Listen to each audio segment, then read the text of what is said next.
கர்த்தருக்கு ஸ்தோத்திரம். இன்றைய தியான வசனம் சங்கீதம் 147 அதிகாரம் 3 வசனம். இருதயம் நொறுங்குண்டவர்களை குணமாக்குகிறார், அவர்களுடைய காயங்களை கட்டுகிறார்.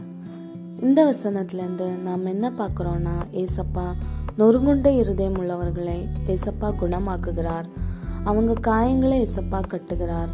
இருதயம் நொறுங்குண்டவர்களை ஏசப்பா ஒரு நாளும் தள்ளாட விட மாட்டார். நொறுங்குண்ட இருதயம் உள்ளவர்களை ஏசப்பா ரொம்ப நேசிக்கிறார்.